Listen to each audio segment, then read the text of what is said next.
আপনাদের যদি কোনো অসুবিধা হয় বুঝতে জানতে নাম অন্তর্ভুক্ত করতে, আপনারা যোগাযোগ করুন। আমরা হেল্পলাইন চালু করছি, আপাতত 4টে হেল্পলাইন নম্বর দিচ্ছি।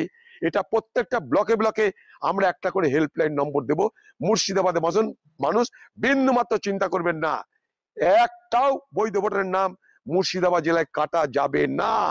আমি 4টে নাম্বার দিচ্ছি, নোট করুন, আমার ভিডিওর মাধ্যমে দিয়ে রাখছি।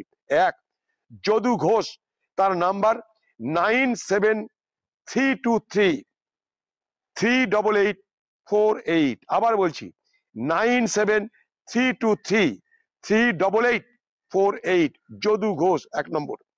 2 নম্বর, সিদ্দিকি, মোহাম্মদ সিদ্দিকি, তার নাম্বার 9749086156। আবার বলছি 9749086156। 3 নম্বর, রুবেল, মোহাম্মদ রুবেল, তার নাম্বার দিচ্ছি 9733881006।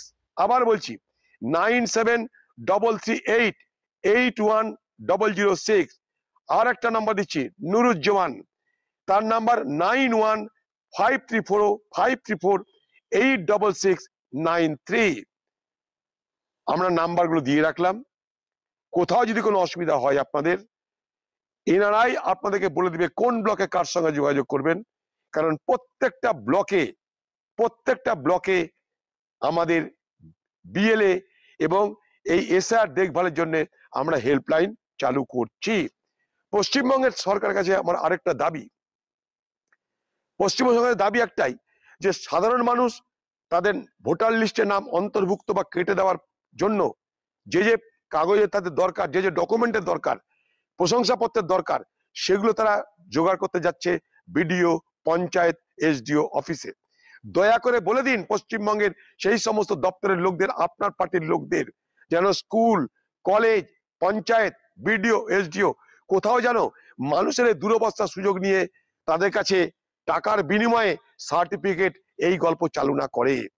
কারণ এটা কিন্তু হবে, এই কাগজপত্র জোগাড় করার নামে মানুষ যখন ভয়ে থাকে, তখন তাদের কাছ থেকে দুর্নীতিগ্রস্ত ভাবে টাকা কামানোর কিন্তু প্রচেষ্টা তৃণমূলের লোকেরা করবে।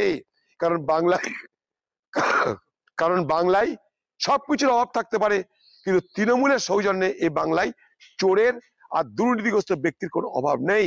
তাই তৃণমূল সরকারের যে দাবি আমার, যে যে সাধারণ মানুষ বিপদে পড়ে পঞ্চায়েতে যাবে, বিডিও অফিসে যাবে, এসডিও অফিসে যাবে, কাগজপত্র জোগাড় করতে হাসপাতালে যাবে, তাদেরকে যেন আপনাদের দলের লোকেরা পয়সার বিনিময়ে বা সরকারি অফিসে পয়সার বিনিময়ে তাদেরকে বিপদের সময় যেন শোষণ করা না হয়, এটা দাবি থাকবে।